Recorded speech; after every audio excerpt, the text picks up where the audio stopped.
the most successful developments now are turning out to be those which are exploring a return to these ideas of more compact settlements, of the integration of green space into the community, to give people choice. This happens to be Birkdale Village.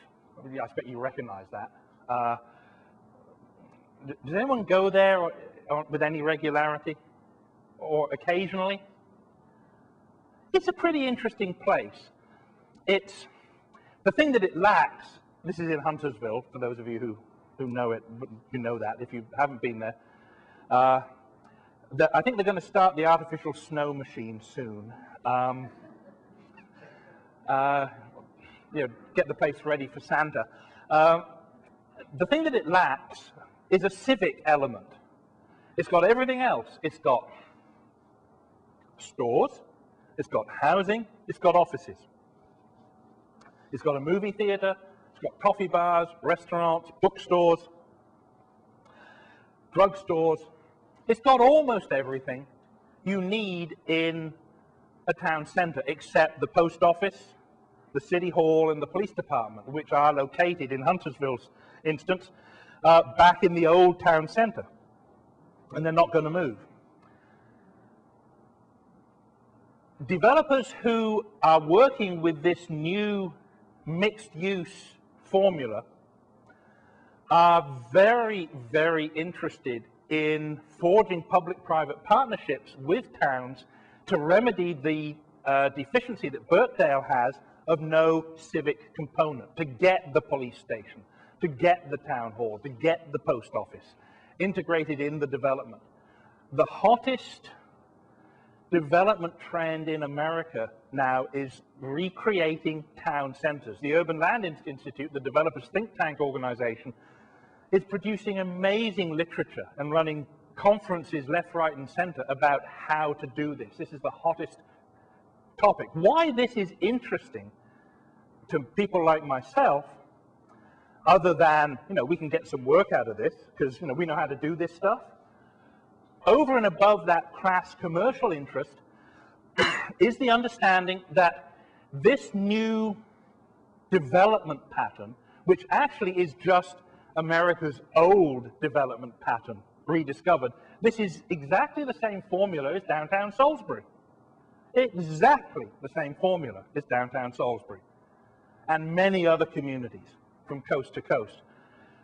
The reason folks like myself, as educators and as planners, are interested in this is that it provides a basis for rethinking the very land-consuming patterns that we've got used to. There are places to walk that, if these are built in the right locations, they can be served by transit. It gives people choice. For the past 50 years, we haven't had much choice. We've had to have one car per family member in order to live our lives. There's a whole new demographic of folks my age, nearing retirement, empty nesters. Our kids are in their 30s. We got grandchildren. We're the downsizers. My wife and I are bucking the trend. We're actually upsizing. We're a rogue demographic. But folks of my generation are generally the downsizers. And we are accompanied by the demographic of our children's age in the 20s and 30s who are looking for compact, complex lifestyles where they can do many things at the drop of a hat. Now, this isn't for everybody. We still need the suburbs. The suburbs are wonderful. Low-density housing on large lots for the folk who want that is just admirable. But we're talking about choice, because in all the decades of my life, up until very recently, the way we built didn't allow much choice. We had to drive everywhere for everything. And that, although not the only factor for dirty air, is clearly a major factor. The more trips we can make by walking or cycling or on transit, those are ways that we can design our way towards cleaner air. Now, we have to do lots of other things. We have to have greater fuel efficiency, we have to have smokestack emissions, or whatever. And I have a very good friend in Charlotte who is asthmatic, and the air quality really affects her. She gets really quite ill on bad air days. And she's not alone. There is a major public health issue, not just the obvious one of breathing the air, which is getting dirtier, but also the fact that we don't walk places. I'm one to talk, aren't I? I did actually lose, I exercised rigorously over Thanksgiving. I actually lost some pounds despite eating turkey. But I'm on the threshold of, when you do your body fat mass analysis, whatever they call that, I'm technically obese. I don't like that. I think it's very unfair. I don't feel obese. And when I look in the mirror, I don't think I look obese. But technically, I am. And that worries me. I don't want to be obese. It means I'm going to die earlier. So I've got a sort of incentive,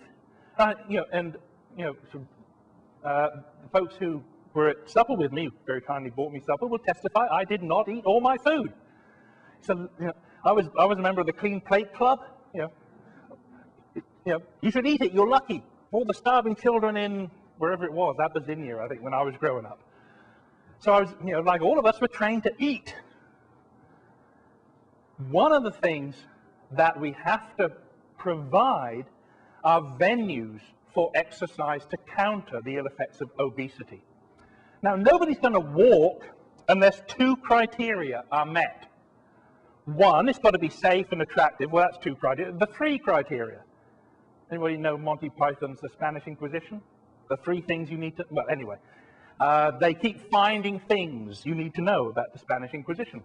The three things that you need to have in order to walk: it's got to be safe, it's got to be attractive, and you've got to have somewhere to walk to. Walking in itself is a pretty boring activity. But if you're walking past interesting houses, see what they're doing? Oh, they've got new wallpaper. Oh, look at that. If you're walking to something, I can walk 5 blocks to the local bar. It's a big incentive to walk. But if you've got places to walk to and you've got a good public infrastructure of sidewalks and slow-speed streets so you feel safe, then you will get more people walking. This is the plan of Birkdale Village. Now, I'm not going to bore you with the detail. This actually is the cinema. This is the main street. This is Highway 73, Sam Fur Road, for those of you who know it. And here is one of the adjacent subdivisions. This sort of goes on. You see that the streets connect. They connect directly into the heart of the mixed-use, high-density development, so that folks from this single-family subdivision and the other subdivisions which link into this can walk and bicycle. You see families jogging with these amazing, child buggies with the kids in and all, There's a lot of pedestrian activity, not just folks like me who come here and park and, go to Starbucks and Barnes & Noble. That's Total Wine. Spent a lot of money there the other day. Williams-Sonoma, spent even more in Williams-Sonoma. So it caters to people like me who don't live there and who drive. But once we drive, we park once, and then we walk. And by the time you walk down here, and you walk back here, and you walk across here, you're doing yourself a lot of physical good, and you're not polluting things. Because the car is switched off, it's behaving itself, and it's okay.